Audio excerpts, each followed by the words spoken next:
and selling her body on the street, and then coming back and getting up and fixing breakfast. You say you don't want to think about that, but you need to think about it, because that's what you are accusing her of doing. No, honestly, no. I can't fathom it. Because you can come up with all of these rationalizations and justifications of how something like this might, but How is that actually decade? thinking about it. I don't know what you're talking about. Do not answer him. Do not answer that question.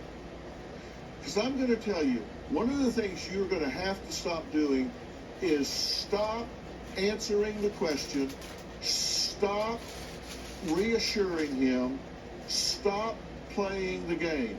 Do not do this another second, another minute, another hour of your life.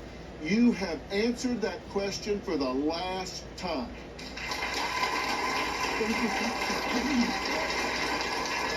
Do not answer that question. Do not give him the passwords to all of your electronic devices. If you find that camera, stomp it into 1,000 pieces.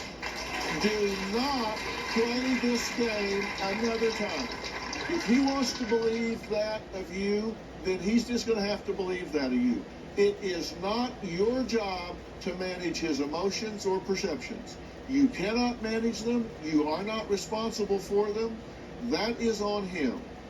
And every time you answer that question, you are enabling his delusion. Do not do that. Do not play that game. If he wants you to prove it, refuse. You are who you are. You do what you do. Own who you are. Own what you do, and do it. Do not let him suck you into that another minute of another hour of another day. You have answered that question before, have you not? Yes. I asked you first question, are you a hooker? You said no. Have I asked you that question again? No.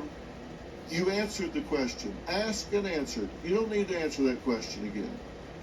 I, for one, have not one shred of doubt in my mind that you are telling the truth. You have been very transparent with us every step of the way. You have said, yes, I have been explosive. You told us you have been diagnosed with intermittent explosive disorder. You have been diagnosed with borderline personality in the past. That was a long time ago. You have matured through this. You have grown and evolved through that. You admit that he's pushed you to the point that you have actually blown up and attacked him. You have been frustrated to the point that you cut your hair off. Very dramatic. Not necessary. Do not play the game. If he wants to go down that rabbit hole, he needs to go alone. You don't go down that rabbit hole. And if he wants to do this in front of your children and say, oh no, that's you. I get you off in a corner and do this quietly, which that's what abusers do. You have a woman here that loves you very much.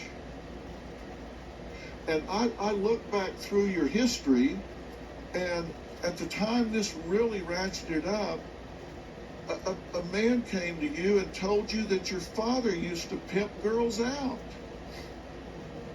That was upsetting to you.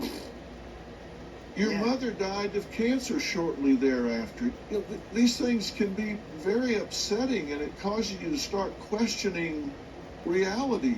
If you got emotionally knocked off kilter, then